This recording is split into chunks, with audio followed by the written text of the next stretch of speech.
Merciful and Heavenly Father, we want to thank you so much for waking us up this morning and giving us life, health and strength and a sound mind. We want to thank you for the gift of Jesus Christ and all that is in him. We want to thank you, dear Lord, for taking all of us out of darkness and bringing us into this marvelous light. And Lord, I ask and pray you forgive us of our sins, forgive us of anything that has led us away from you, and I pray you bring us back into communion with Jesus Christ. And I pray you open our hearts to receive him via his word. And may it change us, dear Lord, from the inside out. For Jesus' sake, amen. Because the question comes up, in our last trimester, we were really focusing on the binding off, we were focusing on the opening of the temple. And then this trimester, most of the expectations is that we were going to continue along that line. But we didn't. We got turned a different direction. And I'm realizing the reason we got turned a different direction, I'm make the argument that this is valid, is because the Lord had to lead us back to the book of Daniel, because the book of Daniel is going to be the primary point of reference for putting these things in place. And we would have missed some of the nuances of prophecy had we not returned to the book of Daniel and let that be the foundational structure. I have a lot of arguments over the next few days to put that logic in place. But at the end of class the last time, after everyone filed out, Brittany came and Brittany, who taught Esther at a camp meeting in the past, has a pretty good familiarity with Esther. So as we were going through Daniel 2 last time, she was seeing all these easy parallels. They're just, the way they fit is like a hand in a glove. So I told her to come in. She's got kitchen duty this morning. I told her to come in for the first 10 minutes. I've already taken 6 of her 10 minutes and put those things in place before we move forward. So we'll turn it over to Brittany. So as Brother Jeff just shared, we're going to quickly go over a comparison between the books of Esther and Daniel. And I emailed this to all of you, and I think it'll be going on the web. So I don't know if I have time to go through all the references. Should I just name the... I think you can just tell us. Okay. Tell us the logic and we can... Okay. Or you can do it any way you want. You're the one who has to go to the kitchen. Recently we've been going over the book of Daniel, specifically the first chapters 1 and 2. And as we were reading that, some of us in class also were noticing parallels between things that we see in Daniel and things that we've seen in the book of Esther. And so not all of this is in order, but I tried to keep it in a somewhat order of the way it presents itself in the books of Esther and Daniel. And it's actually very interesting that some of the verses in Daniel are actually pretty much the same verses in the book of Esther, and you'll kind of see that as we go through this. So first off, in the book of Esther, the first chapter, Ahasuerus uses vessels for drinking, and that's found in Esther chapter 1. And the book of Daniel, Nebuchadnezzar takes out vessels for drinking from the temple. From what I remember, that's what that verse is saying. Esther, in the book of Esther, Ahasuerus holds a few feasts in the beginning of the book. And in the book of Daniel, it doesn't explicitly say that Nebuchadnezzar held a feast, but he says that he apportioned all the people, all the children who they took captive. He apportioned them the king's meat and the king's wine. So this can be like a feast. Ahasuerus gathers virgins. Likewise, Nebuchadnezzar gathers children in whom was no blemish, just like a virgin. In the book of Esther, Esther receives a name change. Her original name was Hadassah, and her name was changed to Esther. Likewise, Daniel's name was changed to Belteshazzar. Esther gained favor with Hegai, who is the keeper of the women. And Daniel gained favor with Ashpenaz, master or prince of the eunuchs. Esther goes through a preparatory process for 12 months before she appears before Ahasuerus in the 12th month. And Daniel goes 10th month. And Daniel goes through a preparatory process of 3 years before he appears before Nebuchadnezzar. Esther and her maidens and Mordecai and the Jews fast for 3 days. Daniel and his fellows fast or eat pulse for 10 days. They withhold their appetites from eating of the king's food, and they eat pulse. And I looked up what pulse is. It's like a vegetable or a legume, something like that. It was oatmeal. Oatmeal. So it said legumes or things like that. Vegetarian diet. Esther was fair to look upon and obtained favor in the sight of the king more than all of the other virgins. Daniel and his fellows were fairer to look upon than all the children which did eat the king's food. And these are not, I mean, they're paraphrases, but the verses are literally saying these things that I put at the end of each description. Ahasuerus seeks the wise men for advice on what to do about Vashti. Nebuchadnezzar seeks magicians, astrologers, sorcerers, and Chaldeans, also known as wise men, for the interpretation of his dream. Ahasuerus was wroth, and his anger burned in him when Vashti did not come at his command. And Nebuchadnezzar was angry and very furious that the wise men could not interpret his dream. Ahasuerus commanded Haman to make haste, and Ahasuerus' words take immediate action. When I say take immediate action, it's that kind of peculiar verse in chapter 7 where it's when Haman is like pretty much begging Esther, don't kill me for what I've done. And right when Ahasuerus comes in and sees Haman at Esther's feet, as he speaks, like, what are you doing? The people like grab him. So it's kind of like some kind of immediate action found in the book of Esther. Those are the two that I found. And then in the book of Daniel, Nebuchadnezzar makes a hasty decree. Daniel asks, why does the king make such a hasty decree? And also another instance of hasteness is Daniel's brought in before Nebuchadnezzar in haste. Esther asks for time regarding the request that she has for Ahasuerus. And the request, when she asks for time, this takes place on the 15th day of the first month, which is the first day, or rather the first feast that's held. And this we have marked at the midnight cry. And likewise in the book of Daniel, Daniel also asks for time regarding the interpretation of the dream. He finds out that Nebuchadnezzar has this dream that he needs interpreted. Daniel is like, okay, well, can I come back to you later? So they both, Esther and Daniel, are both asking for time. Esther tells her maidens, Mordecai and the Jews present in Shushan, to fast with her before she appears before the king for the first time, that her life might be spared. Daniel tells his fellows about the dream dilemma and asks that they would pray for the answer to the dream, that their lives might be spared.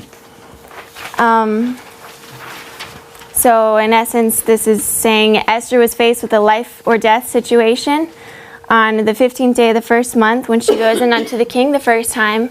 And likewise, Daniel is also faced with a life or death situation when he goes before the king the first time, or at least it's involved with the first appearance he makes before the king. Ahasuerus inquires of Esther about her request. Likewise, Nebuchadnezzar inquires of Daniel about the interpretation of the dream. Esther is asked twice by Ahasuerus to make known her request, and the request is revealed to Ahasuerus the second time. Likewise, Daniel is called in twice before Nebuchadnezzar to make known the interpretation of the dream. Or rather, he's just called in twice. The second time he makes known the interpretation. And the dream is revealed to Nebuchadnezzar the second time. Ahasuerus makes Esther queen. He gave gifts and gave her the house of Haman.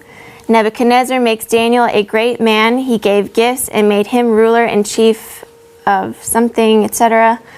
Ahasuerus beholds the gallows, which is an image. We've said that's the image of the beast. Right? Okay. And Nebuchadnezzar sees the image in his dream. Esther set Mordecai over the house of Haman. Daniel requests of Nebuchadnezzar and sets his fellows over the affairs of Babylon. Ahasuerus means lion king or prince of the people, and we've come to understand that Ahasuerus is a type of Christ, and Nebuchadnezzar is the king of the north, and Christ is the true king of the north. Esther is a captive, and Daniel is also a captive. So I don't know what these things mean, but it's remarkable how these two characters in the Bible parallel each other almost directly in different scenarios, but it's very interesting that they share common characteristics, and that's all I have. Did you notice one of the things that Tabo did in his sermon the other day? Yesterday on Sabbath.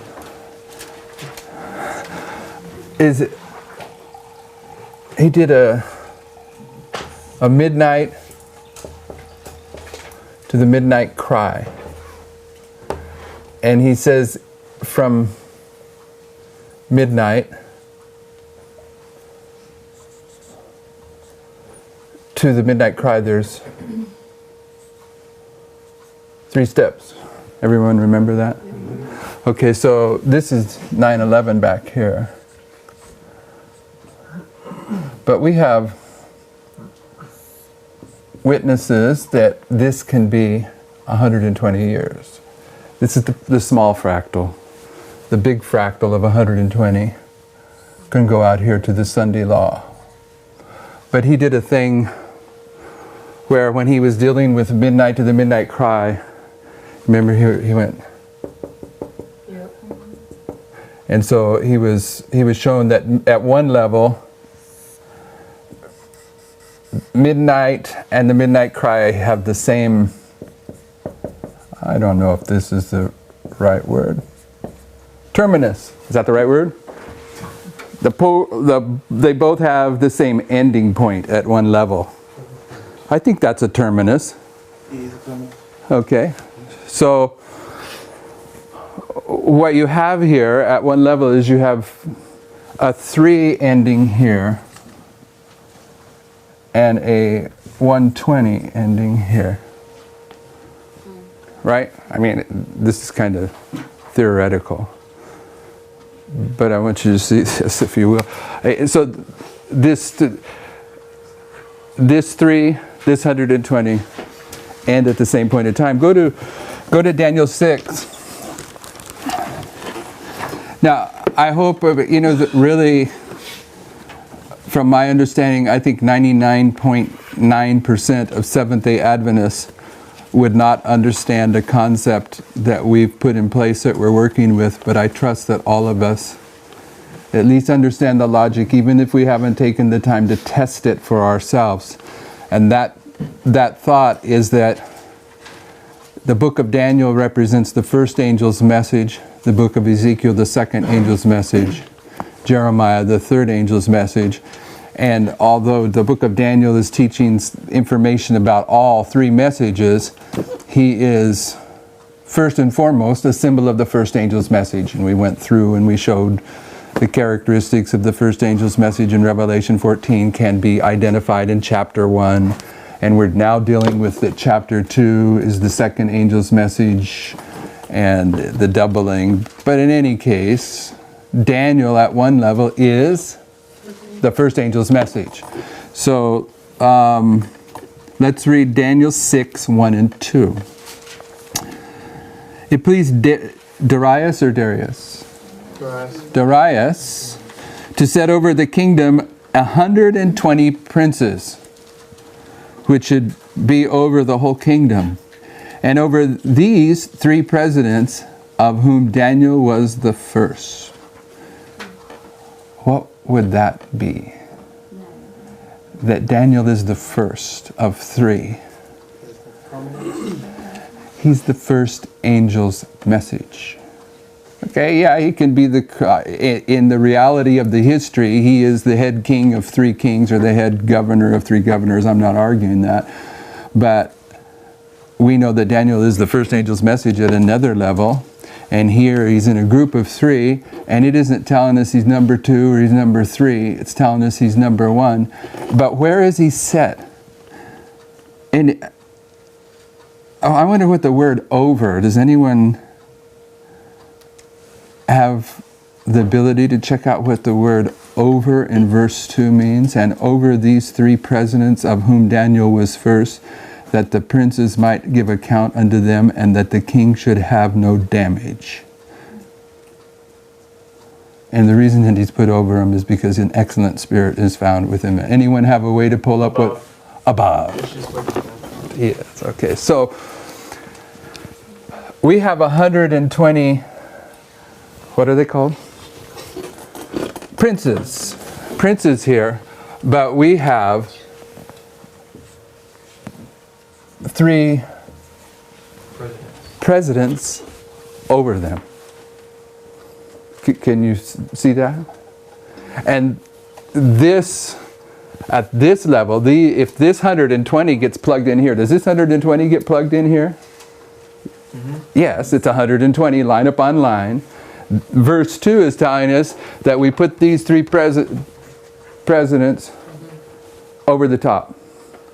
And Daniel's the first angel's message. So what you have is you have another support for something that Tabot taught yesterday but didn't make this point, is that you got a terminus here of this 3 with this 120. Is there a second witness to this idea of a terminus of 120 and 123?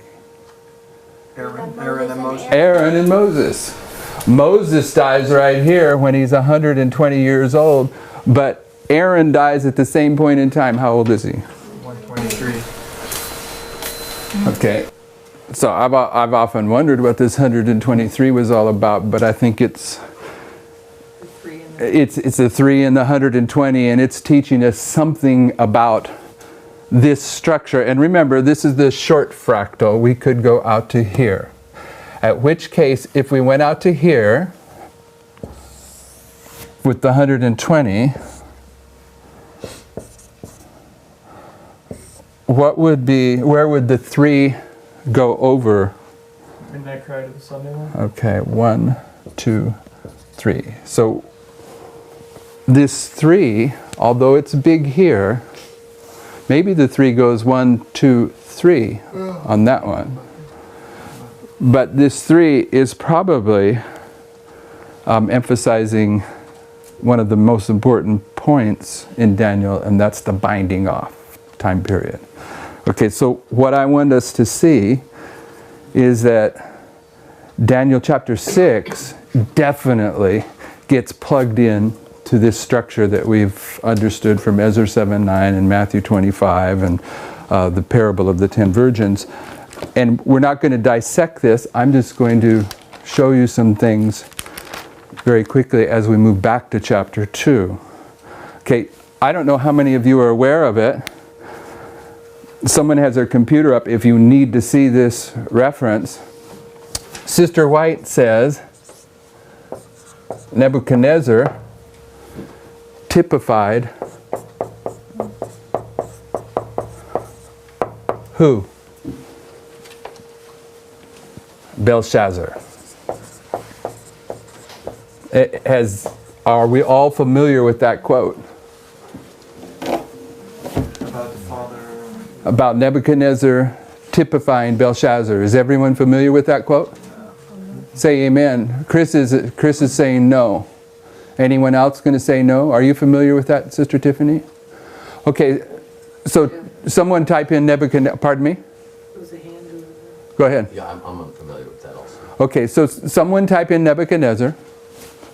Nebuchadnezzar. And Belshazzar. And type. So we can read that quote. It's not the word type. It's not? Not type. You have Nebuchadnezzar and Belshazzar plugged in? Yeah, you get 26 with those two. You put type and you go 0. Okay, well, just go down those 26. You'll see it. Do you know what book? Put last. Maybe it's the first and last king that she says that the first king of Babylon typified the last king of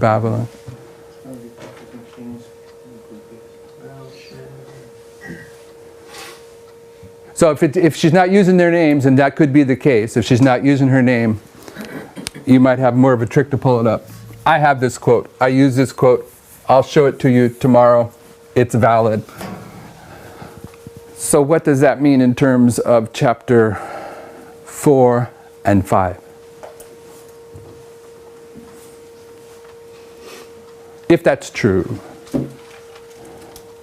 One showing the gathering, one showing the scattering.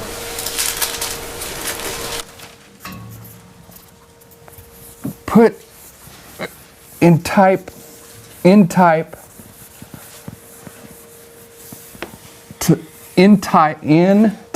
last.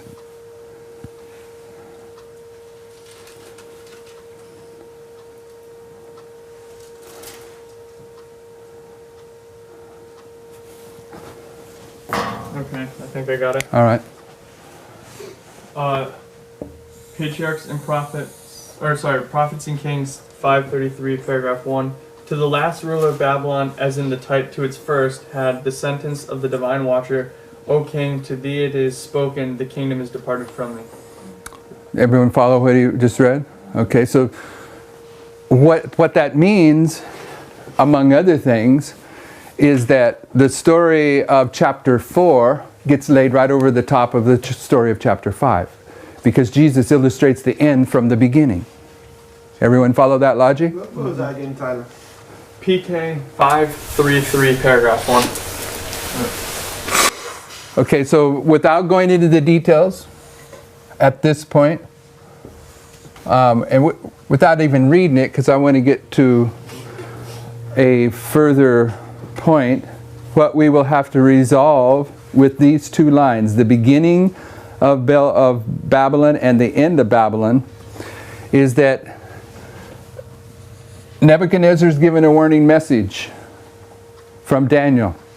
So Nebuchadnezzar's given a warning from the book of Daniel. Everyone know this? And of course, everyone knows chapter 4 and chapter 5 of Daniel, right? Where we can just talk about it. Why does Daniel give Nebuchadnezzar the warning in chapter 5? Nebuchadnezzar. Belshazzar. Chapter 4. Sorry. He has a dream. He has a dream. And what does the dream do?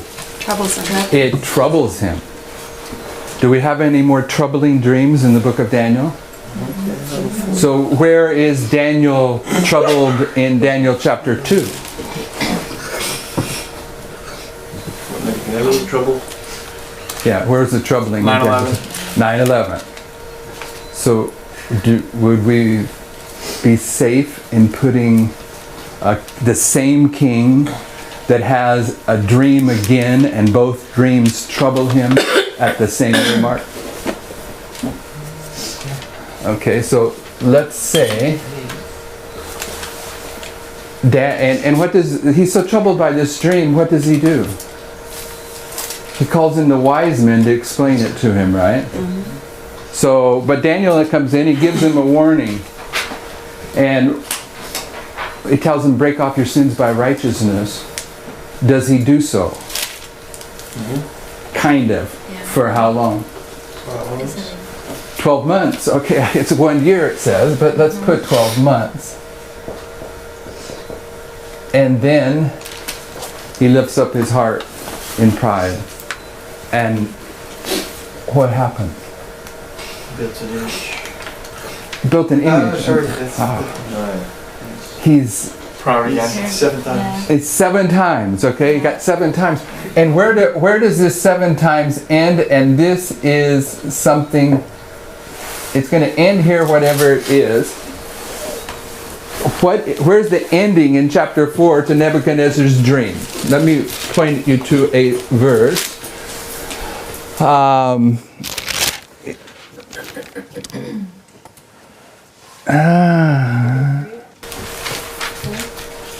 23.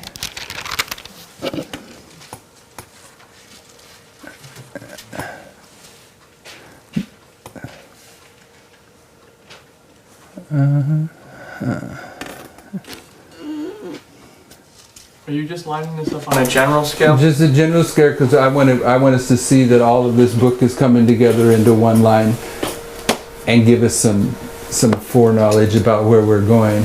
26, the stump of the tree. 26, the stump of the tree. It's described as a tree. The tree's cut down and the stump's left. No, there's a key in here. Let's read verse 34. This is at the end of the 7 times. You want to read that, Tabo? Daniel 4 verse 34. And at the time of the end, I Nebuchadnezzar lifted up What? mine eyes. And at the end of the days. And, oh, sorry. And at the end of the days. Where's the end of the days? End of 12 months. No, it couldn't be the end of the 12 months. Now, and forget about this story. Sunday law. Where's that Sunday law? I'm talking end of the days. What's the primary understanding of the end of the days of the Millerites? October 22nd, 1844. So right here, no matter what we determine this is, the 7 times in this story ends at the end of the days. And we're saying this is the Sunday law. You see that? Everyone get that logic? But we have to take, now this is Nebuchadnezzar, we have to take, because Jesus illustrates the end with the beginning, we have to take Belshazzar's demise and plug it in here. And who are Belshazzar and Nebuchadnezzar? They're the end of the beginning. But let's look at who Belshazzar is, or Nebuchadnezzar is. First generation. Let's read verses 1 through 3 of chapter 4. Next reader can read all 3. Nebuchadnezzar the king, unto all the people, nations, and languages that dwell in all the earth, peace be multiplied unto you. I thought it good to show the signs and wonders that the high God hath wrought toward me. How great are his signs, and how mighty are his wonders. His kingdom is an everlasting kingdom, and his dominion is from generation to generation.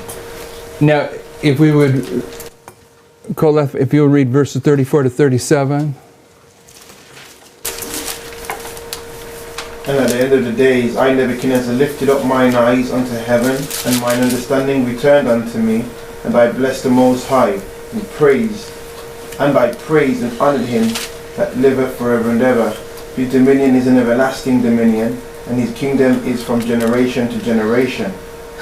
And all the inhabitants of the earth are reputed as nothing, and he doeth according to his will in the army of heaven, and among the inhabitants of the earth, and none can stay his hand, or say unto him, What doest thou? And at the time my reason returned And at the same time my reason returned unto me, and for the glory of my kingdom, mine honour and brightness returned unto me.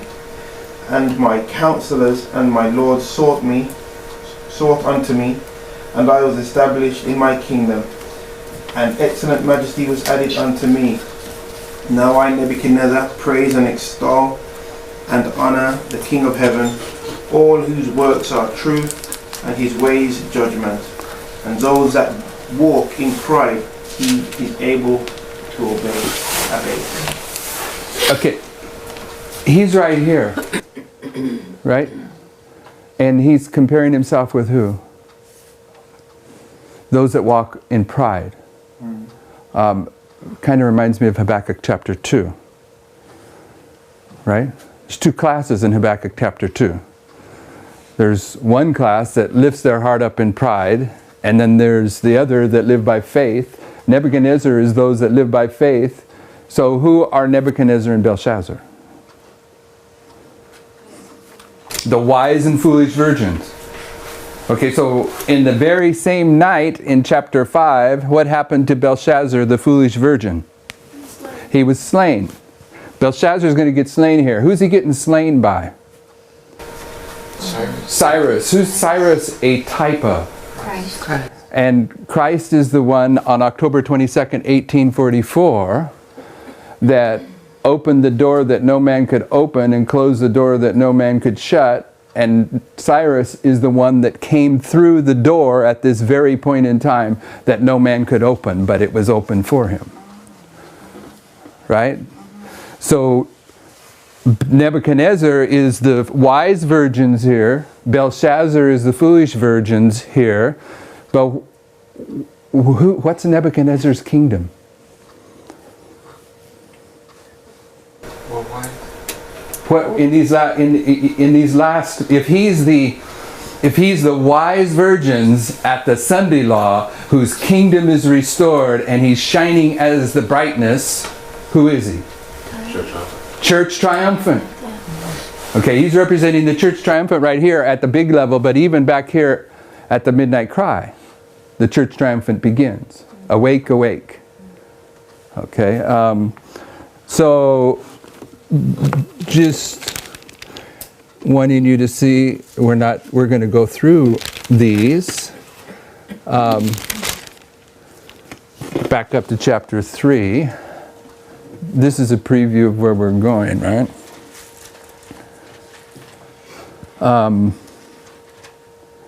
Let's read chapter 3.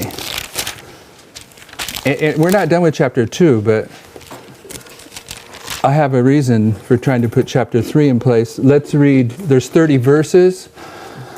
Let's do 3 verses each, beginning with Tiffany, of chapter 3.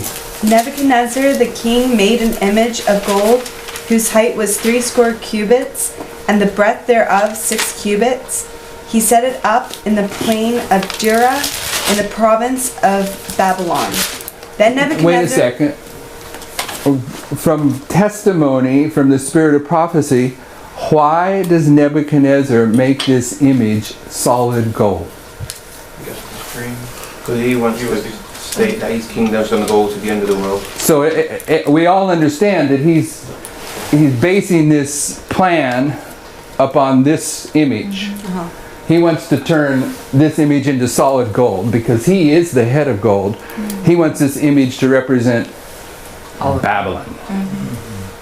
Okay.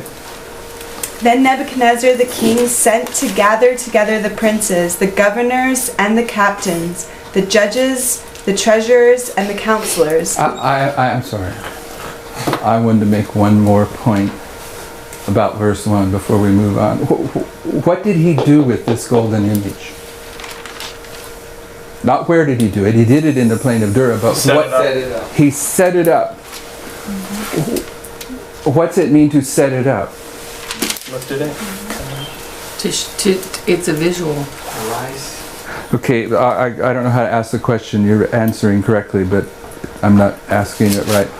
We have found that the setting up of the kingdom of grace and the kingdom of glory is progressive. This is why when it comes to the kingdom of glory, Sister White says he sets up his kingdom when human probation closes, when Michael stands up.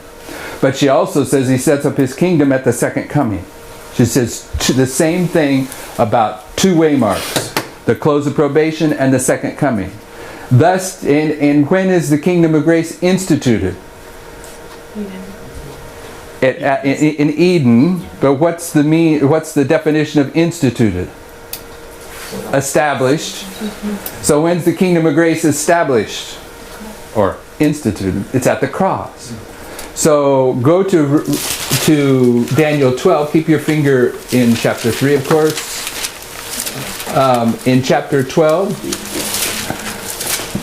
Verse 11, and from the time that the daily sacrifice shall be taken away, and the abomination that maketh desolate set up. How do we understand that thought in that verse?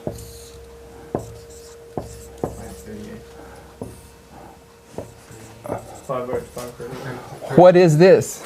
Setting up. It's the setting up. So to set up something is not a point in time, it's progressive. So did Nebuchadnezzar just go out on the plain of Dura and instantaneously put up this statue of gold? No. And I've never really had enough gold to personally know this, but from what I understand, gold's pretty heavy. Okay, that statue, a statue of gold, most people argue it was gold plated. Because it had been solid gold, it would have been almost impossible to lift up, but it doesn't matter. The point is that there was some work involved in setting up his image. Yes? Okay. You go back to chapter 3. Mark makes an interesting comment here that 80 cubits, we understand that a cubit is 21 inches. I think we can prove from the Spirit of Prophecy also, the cubit that they used. So 80 cubits times 21 is 1260. Where are you at? First one. First one, okay. So Wait a second. A cubit? It's 21 inches. 21 inches.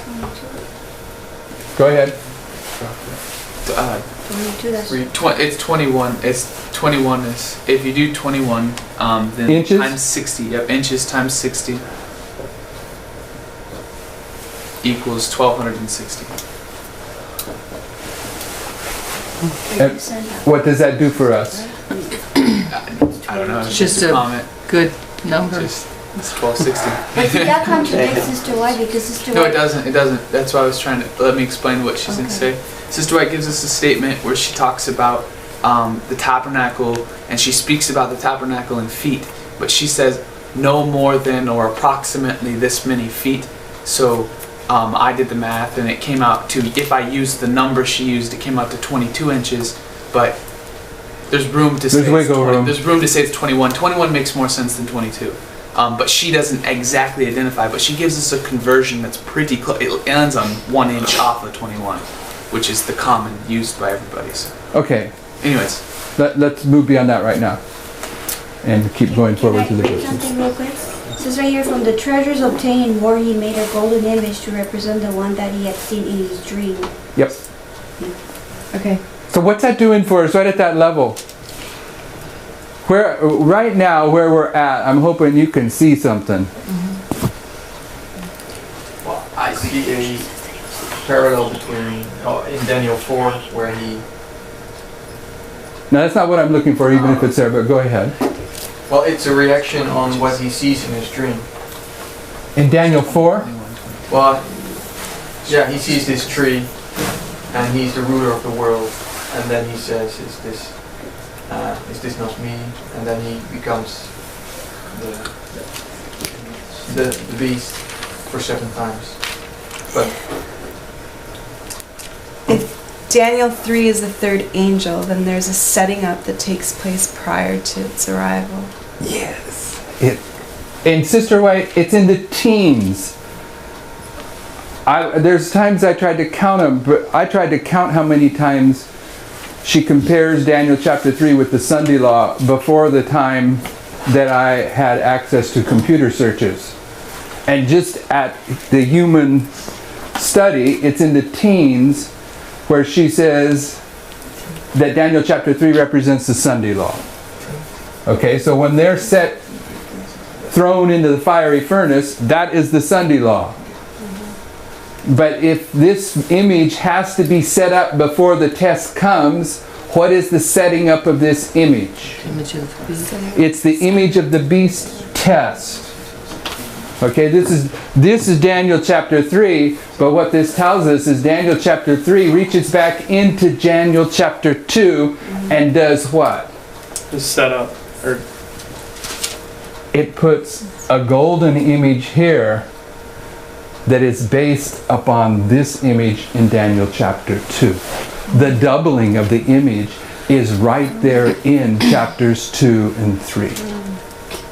It's not in Ezekiel 21 or Revelation 17. It's in chapter 3. Okay, read on. This is the image, by the way. Okay, I'll just start from 2. Then Nebuchadnezzar the king sent together the princes, the governors, and the captains, the judges, the treasurers, the counselors, the sheriffs, and all the rulers of the provinces to come to the dedication of the image which Nebuchadnezzar the king had set up. Then the princes, the governors, and captains, the judges, the treasurers, the counselors, the sheriffs, and all the rulers of the provinces were gathered together unto the dedication of the image that Nebuchadnezzar the king had set up. And they stood before the image that Nebuchadnezzar had set up. Okay, so there's a setting up of this image first, and then they're going to stand before it and bow down when the music plays. So if this is the case, the setting up of this image is in the history that precedes the Sunday law. Right? And we know that this waymark, the midnight cry, has a doubling. This is chapter 3, the setting up, but it's reaching back into chapter 2 because chapter 2 is taking us to this waymark. Verse 4, Sister Allison. Then an herald cried aloud to you, it is commanded, O people, nations, and languages, that at the time you hear the sound of the cornet, flute, harp, sackbut, psaltery, dulcimer, and all kinds of music, you fall down and worship the golden image that Nebuchadnezzar the king has set up. And whoso falleth not down and worships shall at the same hour be cast into the midst of the burning fire furnace. What hour? Same hour. This is the hour of prophecy. And when are they told this? They're told in advance, right? Yes. So when are they told that they're going to have to do that? Whenever it is, what is it? Before. It's a decree. Right? Okay, so we got another witness to a decree there at the midnight cry, among other witnesses to decrees there. So that decree in verse 6, you're saying it's the midnight cry? Yep. But the hour, the same hour, is that 1 hour? Yes, the hour at that. If you don't do it at this event, in this hour, you're cast into the fiery furnace. But they're told in advance what's going to happen in order to be held accountable for not doing it. Yes? Where was he putting in the first image again? Pardon me? The Daniel 2 first image. What about it? Did you put that before the Sunday law and then Daniel? The first image of Daniel 2, was it before the Sunday law or before the midnight cry? The first image of Daniel 2. Where is it? 9/11. Okay, 9/11. What happens in 9/11? He has a dream and he's troubled, and it's the dream of okay, the troubling is here. Okay, so he has a dream, and he calls in the wise men, and they can't solve it. He makes a decree. Where does he make the decree in chapter 2? Let's go through. I intend to go back into chapter 2. Let's just polish off chapter 3 and then go back. You want to do 3, my brother? Verse 7? Yep. Therefore at that time, when all the people heard the sound of the cornet, flute, harp, sackbut, psaltery, and all kinds of music, all the people, the nations, and the languages fell down and worshipped the golden image that Nebuchadnezzar the king had set up. Wherefore, at that time, certain Chaldeans came near and accused the Jews. One more. They spake and said to the king Nebuchadnezzar, O king, live forever. Thou, O king. Wait a second. Right here, there's an accusation. Okay, go ahead. Thou, O king, hast made a decree that every man that shall hear the sound of the cornet, flute, harp, sackbut, psaltery, and dulcimer, and all kinds of music, shall fall down and worship the golden image. And whoso falleth not down and worshipeth, that he should be cast into the midst of a burning fiery furnace. One more. There are certain Jews whom thou hast set over the affairs of the province of Babylon, Shadrach, Meshach, and Abednego. These men, O king, have not regarded thee. They serve not thy gods, nor worship the golden image which thou hast set up. Okay, in verse 10, it says, Thou, O king, hast made a decree. Which decree is that? It's this one? Okay. All right. And next 3 verses. Then Nebuchadnezzar, in his rage and fury, commanded to bring Shadrach, Meshach, and Abednego. Then they brought these men before the king. Nebuchadnezzar spake and said unto them, Is it true, O Shadrach, Meshach, and Abednego, do not ye serve my gods, nor worship the golden image which I have set up? Now if ye be ready, that at what time ye hear the sound of the cornet, flute, harp, sackbut, psaltery, and dulcimer, and all the kinds of music, ye fall down and worship the image which I have made, well, but if ye worship not, ye shall be cast the same hour into the midst of a burning fiery furnace. And who is that God that shall deliver you out of my hands? Where are they at? Now, when they're brought in, they've been accused, they're brought in, they're right here, aren't they? What's he going to do with that furnace? Heat it up 10 times. 7 times. Oh, 7 times, right.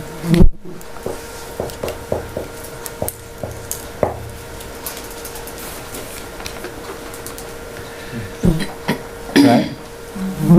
Sister Kathy. Shadrach, Meshach, and Abednego answered and said to the king, O Nebuchadnezzar, we are not careful to answer thee in this matter. If it be so, our God, whom we serve, is able to deliver us from the burning fiery furnace, and he will deliver us out of thine hand, O king. What does that mean? Escaping the hand of the papacy. Escaping those that are going to receive the mark of the beast are going to receive it in their hand and their forehead, but those that are going to receive the seal of God, a portion of them escape the hand of the papacy, but the hand is the symbol of the Sunday law. And there's 3 entities. It's Shadrach, Meshach, and Abednego, or Edom, Moab, and the chief of the children of Ammon. Shadrach, Meshach, and Abednego are Edom, Moab, and the chief of the children of Ammon that escape his hand at that point. So what does that solve? Why Daniel isn't there? Why Daniel isn't there? Daniel is not the 11th hour workers. Right? Keep reading, sister. But if not, be it known unto thee, O king, that we will not serve thy gods, nor worship the golden image which thou hast set up. Tanya? I'm not sure yet. 19. 19 through 21. Then was Nebuchadnezzar full of fury, and the form of his visage was changed against Shadrach, Meshach, and Abednego. Therefore he spake, and commanded that they should heat the furnace 7 times more than it was wont to be heated. And he commanded the most mighty men that were in his army to bind Shadrach, Meshach, and Abednego, and to cast them into the burning fiery furnace. Then these men... Was that... Go ahead, I'm sorry. Go ahead. Then these men were bound in their coat, their hosen, and their hats, and their other garments, and were cast into the midst of the burning fiery furnace. What's happening to Shadrach, Meshach, and Abednego from here to here? They're being bound. The binding off for the 11th hour workers. Right? But what happens to them also, just as another secondary thought, they're bound with ropes. Sanctuary clothing. But when they go in the fire, what happens to the ropes? They're burned away. They're burned away. So what are those ropes? Sin. It's the element that is difficult to explain in the time of Jacob's trouble. His earthliness is removed from him. There's no way they go in here faithfully with sin in their life, but they still have some kind of ropes binding them in some human way that is removed in this binding off experience. Yes? But before that happened, those men that threw them in there, they're burned off completely. Yeah, they're destroyed. Yeah. Okay, they're destroyed. Brother Michael, I guess. Therefore, because the king's commandment was urgent, and the furnace exceeding hot, the flame of the fire slew those men that took up Shadrach, Meshach, and Abednego.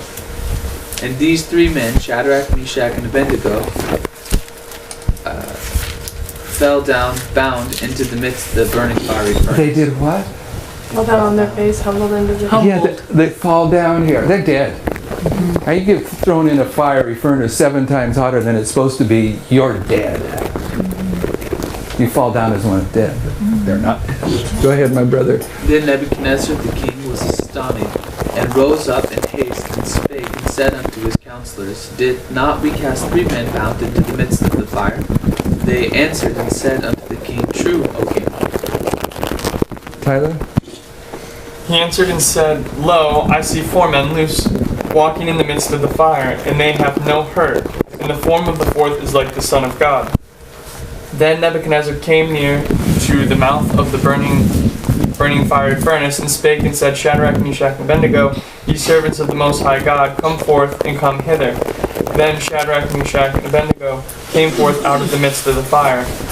And the princes, governors, and captains, and the king's counselors, being gathered together, saw these men, upon whose bodies the fire had no power, nor was a hair of their head singed, neither were their coats changed, nor the smell of fire had passed on them. Then Nebuchadnezzar spake and said, Blessed be the God of Shadrach, Meshach, and Abednego, who had sent his angel and delivered his servants that trusted in him, and have changed. Brother Chris, when did he send his angel? When they were in the fire? Yeah, when they're in the fire, but the prophetic logic, when does the angel get sent? Right here.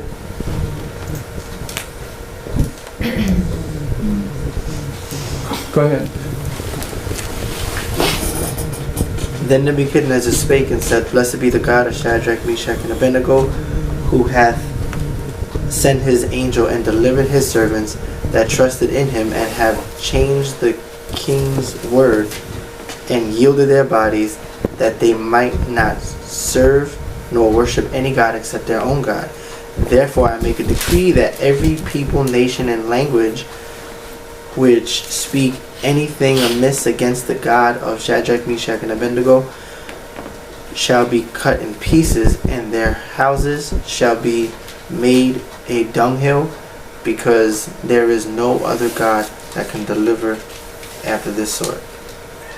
Finish it. Then the king promoted Shadrach, Meshach, and Abednego in the province of Babylon. That's pretty straightforward, isn't it? You know what makes it straightforward?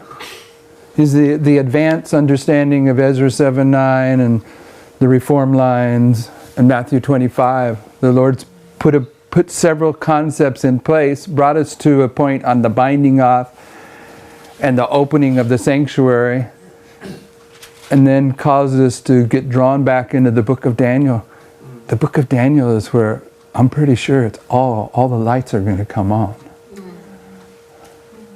And of course, the binding off here of the 11th hour, because I just love that, because I always wondered, for real, why wasn't Daniel there? Daniel's not one of the Nethinims. He's not an 11th hour worker. Oh well, let's go back to chapter 2. I found out where Sister White says that the image was about 90 feet tall and 9 feet wide. Yeah. She's using both the 18-inch and the 21-inch. This statue was about 90 feet in height and 9 in breadth, and in the eyes of that adult people it represented a most imposing and majestic appearance. And this is from the Sanctified Life, page 36, paragraph 4. You're still marking an inquiry at the midnight cry, right? Yeah, there's why? I was wondering if verse... Why is there an inquiry at the midnight cry? I can't remember. Where do we get the midnight cry from? Oh, from the Novice. Nope.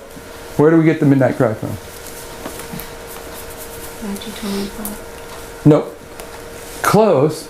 25. Matthew 25. Okay, the midnight cry is from the parable of the 10 virgins. And at midnight there's a cry made, behold the bridegroom cometh, go you out to meet him. Where's the inquiry? In that, because that's the first point of reference. Give us of your oil. Give us of your oil. Okay, so there's always, not always, but there's going to be an inquiry here, most definitely. So what was your question now that I ran you around the mountain? What were you trying to get at? I was wondering in verse 14 that we had read, where Nebuchadnezzar spake and said unto them, is it true? So he's asking, O Shadrach, Meshach, and Abednego, do not ye serve my gods, nor worship. There's an inquiry there too. Yeah, I know. Okay, I can't read it. I'm sorry. Nor worship the golden image which I have set up. So is that at the midnight cry because it's the image that these set up? That's what somebody. Is this inquiry here is at the Sunday law. But what is the Sunday law? It's the midnight cry. It's the loud cry. Yeah. What's taking place at the Sunday law is also illustrated here. Okay, this is the separation of the wise and foolish Levites. This is the separation of the wise and foolish priests. So these inquiries should pop up here. So I would say yes. The question by Nebuchadnezzar, is it true, is the inquiry. Everyone see that? Sunday law, because of the progression. You made an application on the coats they were wearing before they went into the fire.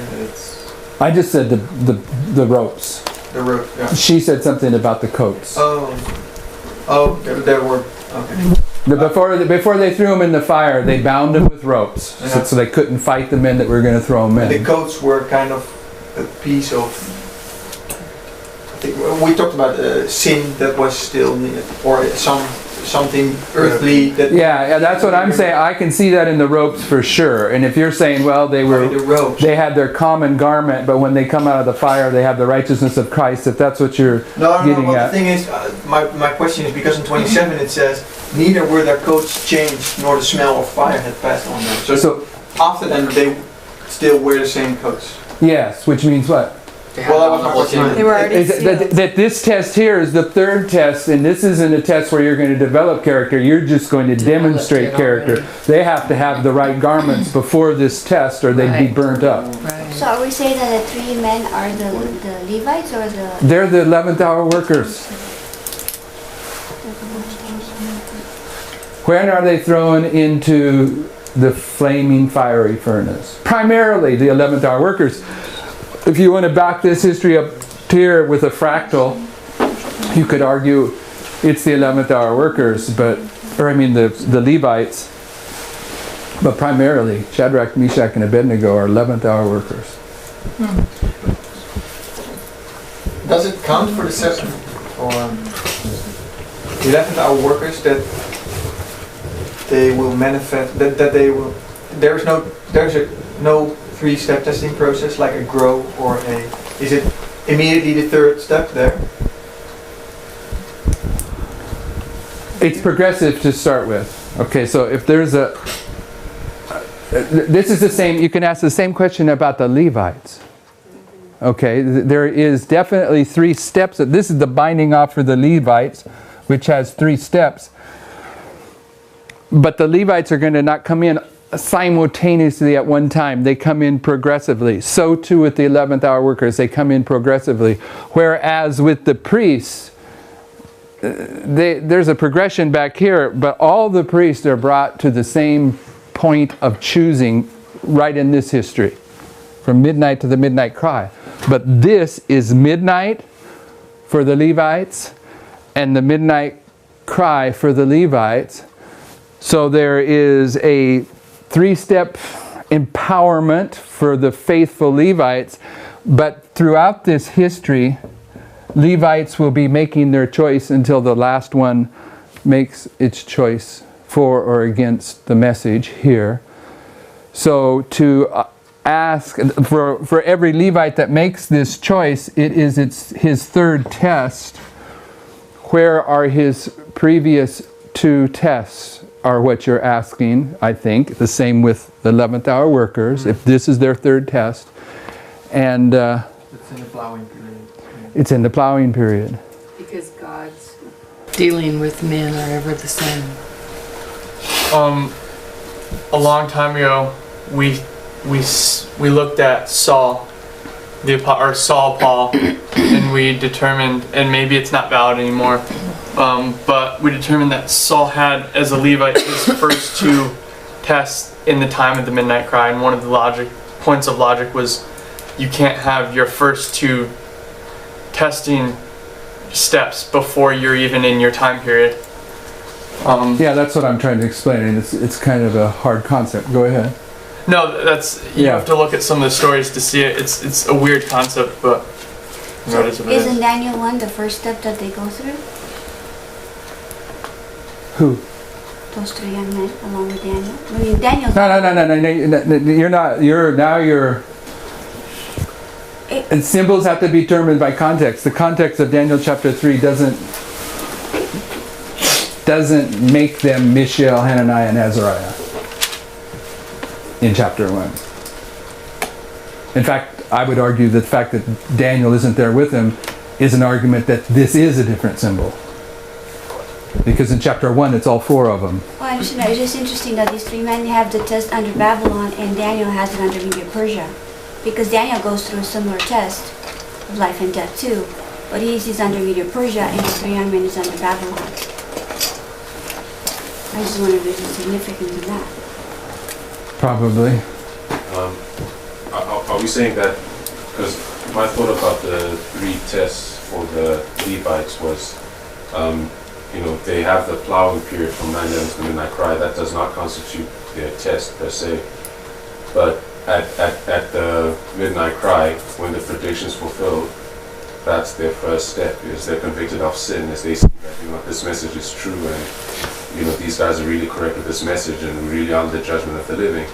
And then their second test is always the visual, it's the living testimony borne by the priest. And then the third is where they make, essentially, their decision, to join the priest. And then they're thrown into the three-step binding up. Right. In that third test. Okay. Yes? No? Well, no. Where are we placing the binding off for the Levite? Right before the Sunday law. No, for the Levites, Jeff. For the Levites. That's the binding off for the priest. Oh, yeah, I'm thinking plowing. This is the binding off for the Levites. Okay, so they go through their three tests in that midnight cry Sunday law period. Yes. Okay. But where do they have their initial influence? It's the plowing beforehand. Plowing in here. Yeah, okay. One of the things that I think contributes to this is right here for the 11th hour workers, they're going to have to return to the old paths. This is a call to return to the old paths. Why do I say that? Sabbath. The Sabbath. They're Christians supposedly, but they've been keeping Sunday. They have to return to the old paths of the Sabbath. And when Sister White comments on Isaiah 58 and the restoring of the old paths, 99% of the time she's placing it at the Sunday law, but where do we place it? The call to return to the old paths. We place it back here. Here's the old paths. But who's going back to the old paths here? The priest. The priest. Okay, so there is a plowing that goes on for the priest that allows them to have the intellectual capacity to understand the old paths test here. Okay, what is the intellectual capacity that is given to the priest in this history from 1989? What kind of light is provided for the priests in this history in their plowing that allows them to recognize that at this waymark they have to return to the old path? Daniel 11:45. Okay, Daniel 11:40-45 is a message, but that message is kind of It's a message. The rules, the interpretation. You're almost there. In this history, the reform lines. Okay, the reform lines. Actually, the message of the reform lines started in 1989. Daniel 11 came a few years after that. The reform lines allows us to see that on August 11th, 1840, the foundations were put down for the Millerite history. Therefore, the foundations are going to be put down for us here. But in order to understand what the foundations are, you have to go back to Millerite history. You have to return to the old past. So what I'm saying is that in advance of the old past, there is always an intellectual preparation for that test. Here, the Sunday keeping 11th hour workers are going to have an intellectual preparation for them to recognize they need to return to the old past of Sabbath keeping. What is their intellectual preparation? Image of the beast. Yeah, it's the image of the beast. And what do they see in this history?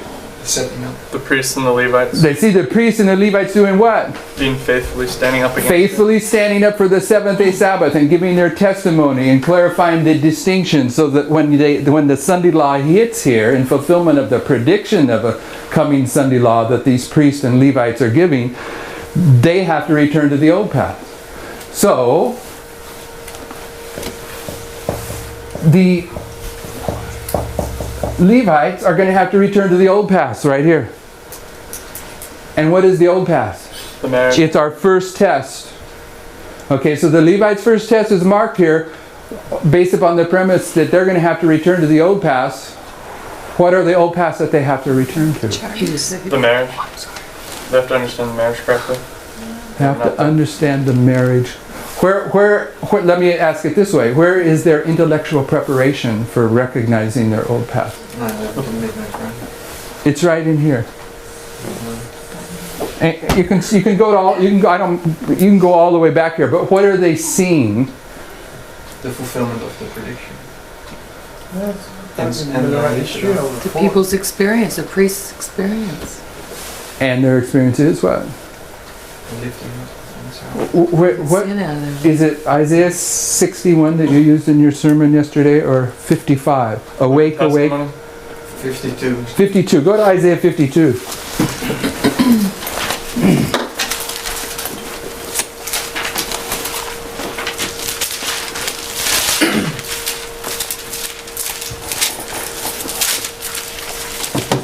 Isaiah 52 says, "Awake, awake," verse 1. "Awake, awake, put on thy strength, O Zion, put on thy beautiful garments, O Jerusalem, the holy city, for henceforth there shall no more come into thee the uncircumcised and the unclean. Shake thyself from the dust, arise and sit down, O Jerusalem, loose thyself from thy bands of thy neck, O captive daughter and of Zion." What is it that the Levites see in this history? Them rising up. The ensign. Okay,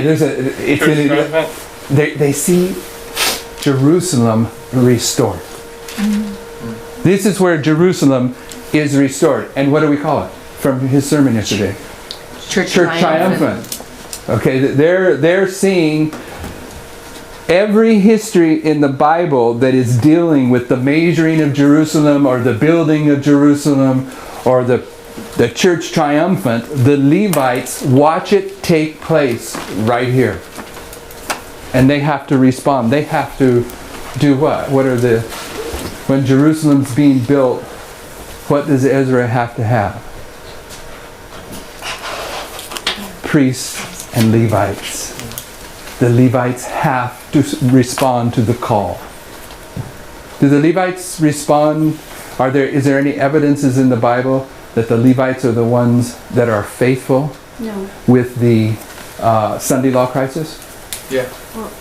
Yes. At Sinai. Pardon me? Sinai. At Sinai with the golden calf. What about with Jeroboam?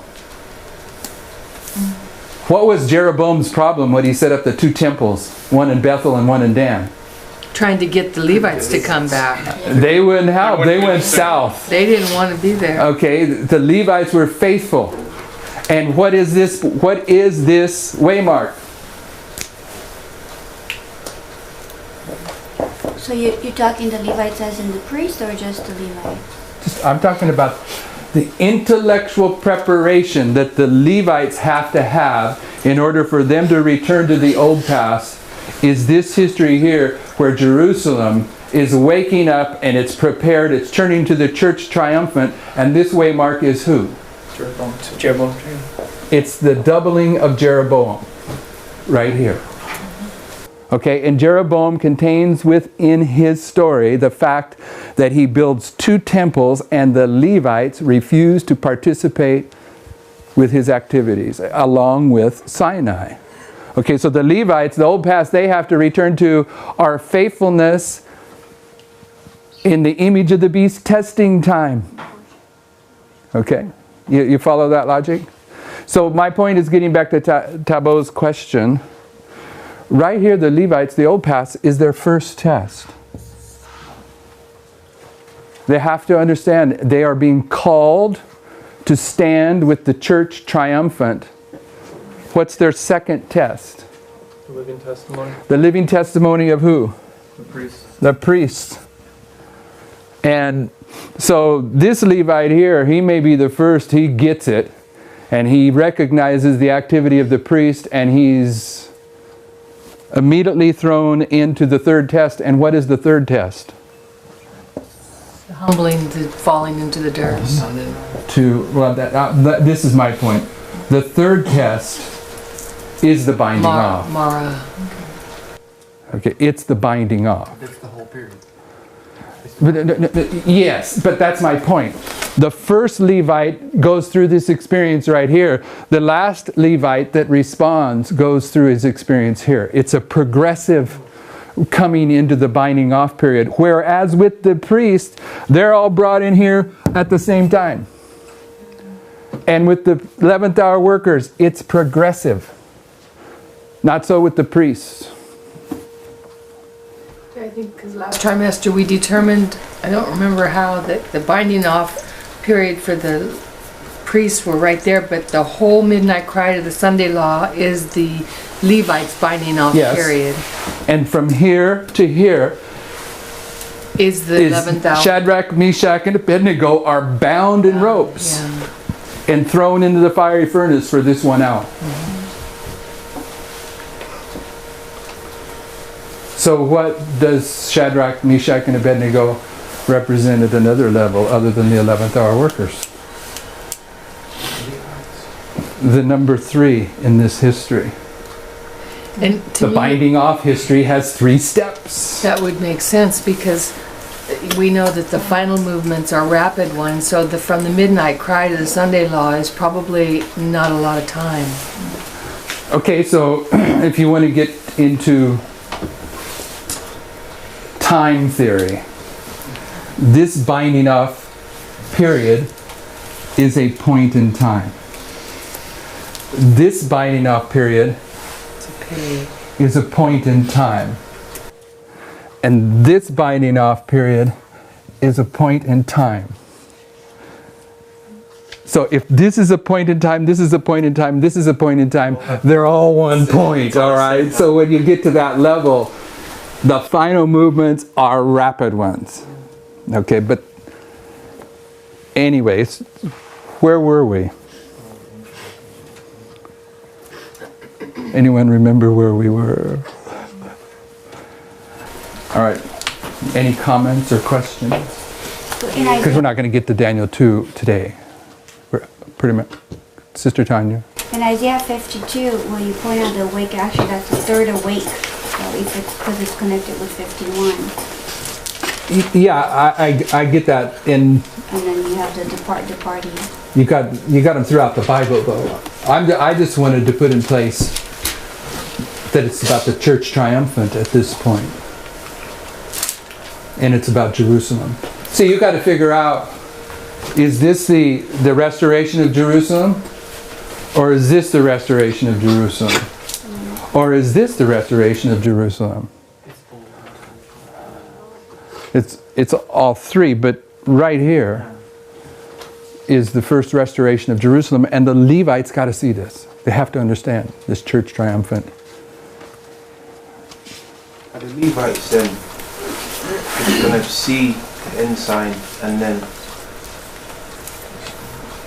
it's like when you, like the old paths that you put, I would have thought the old paths would have been them returning to look at the Millerite history. What? Yeah, I don't know if you're saying that. No, I think I'm saying very brief general thoughts to make my point. But the Church Triumphant in Jerusalem, there's other lines here that are just as valid that I'm not touching on. So when you're seeing them build Jerusalem, what is one of the classic illustrations of the building of Jerusalem? And Jerusalem's a city, but we use the building of the temple, kind of interchangeable with that, right?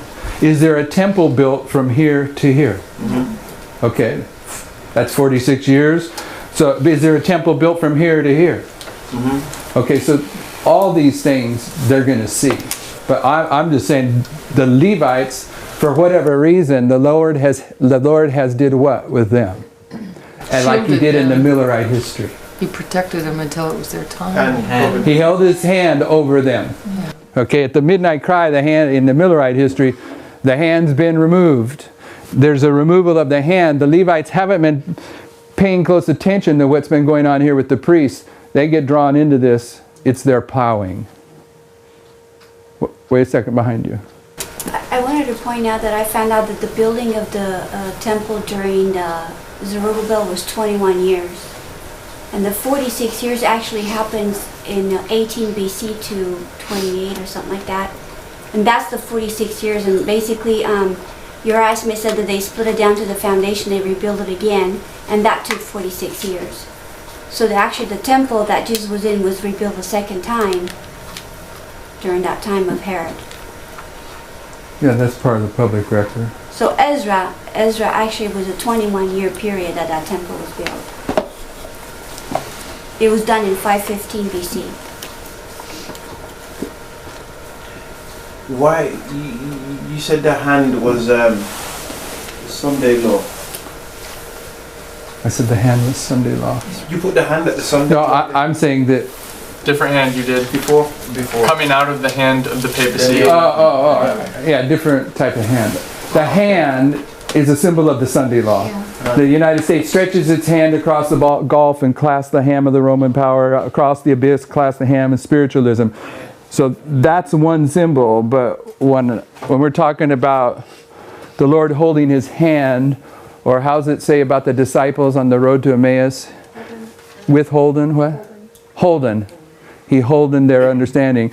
The Levites have a hand held over their understanding, and the hand is removed here at the midnight cry, which is where it was removed in the Millerite history with Samuel Snow's message. And the removing of the hand, they're going to see this history return to the old past. So, just for my understanding, the priests go to the old path in 9/11, and the old path is Millerite history. That's what they have to see. Yeah. The 11th hour workers have to see the Sabbath as being the old path. And that's the argument here, the Sabbath. Is the old path for the...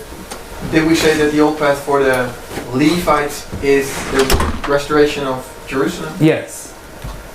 Okay, what's going to be the hardest point for hardest thing, I don't know if it's the hardest. What's going to be one of the difficult things for Seventh-day Adventists? Separate from the church. We shouldn't use that word separate, because without separation but that's what it is. They're going to be choosing between a church that is... They're going to have to recognize it. They have to recognize it. Yeah. The church triumphant and a church that probably, this is sanctified, hopefully sanctified speculation, all right? What's one of the main things right here that's going to tip the Levites off that something's wrong? There's going to be a Sunday law here. This decree is the first of the Sunday laws, right? What's going to tip them off that there's a problem? The organization goes along with it. Yeah, so the Seventh-day Adventist Church figures out a way to accept this ruling. Okay, that's going to be a real jolt to honest-hearted Adventists who have been ignoring this history. And they're going to hear priests at this point clarifying all of it. And they're going to realize, hey, the Lord is lifting this group up as the church triumphant in contrast with the corporate structure that has figured out some way to logically join in the movement that starts at that point. Can we say that I talked to you about it last week, about Daniel 9, that it's the last week of the 70 weeks, 9/11 to the Sunday law? Can we say that midnight or midnight cry is the midst of the week? Yes. And then we can say that in the midst of the week there shall cause the sacrifice and oblation to cease. So there will be... The structure comes to comes down, or in some way there is a end also there in regard to the church. And at the time of if they started keeping Sunday, would that be an end of the sacrifice and oblation? I would say, but it was this waymark is the cross. And yes. what they did basically is they hanged Jesus at the cross, and it was a definite rejection of the message. That's what they did. They, as a structure, said, okay, we don't want this message anymore. We kill him. And what happened in the temple? And the veil was rent. Yeah, that was a yeah. But can we not expect something there? There's a degree of Sunday law, but can we not also see is it not a waymark where they crucify this message officially? That there will be a point where they say this message, they already did it, but not really as a decree. Do we already have evidence that persecution escalates here? Mm-hmm. Is it not a waymark that the church will officially announce these are heretics, whatever, and that the Levites will wake up and say, who? Okay, the persecution begins here for the faithful, but the primary persecution of Adventists is marked in inspiration here. And when it's talking about that, when you're hauled into the courts to defend the Sabbath at this history, it's typifying something that goes on in this history. And when you're hauled into the court, who comes in as the witnesses against you?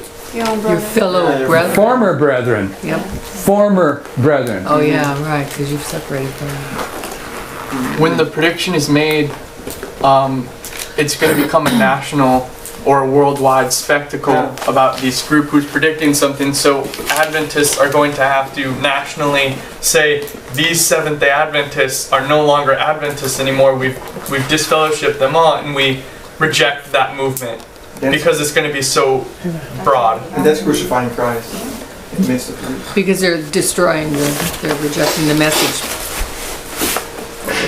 What I'm saying anyway is that the Lord is bringing the entire book of Daniel into this structure, and then there's a lot of things to resolve that we're not even close to, and we didn't even touch Daniel 2.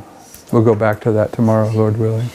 Dear Heavenly Father, we thank you, Lord, for this new day and the gift of life and the opportunity to gather and study your truths. We ask, Father, that you'll be with us the rest of this day to continue to contemplate these truths, and that your Holy Spirit will give us discernment and understanding of the things you've shown us this day. Please be with us. Lift up each one higher and higher each hour. We thank you for all you do for us, and we give thanks in Jesus' name. Amen. Amen.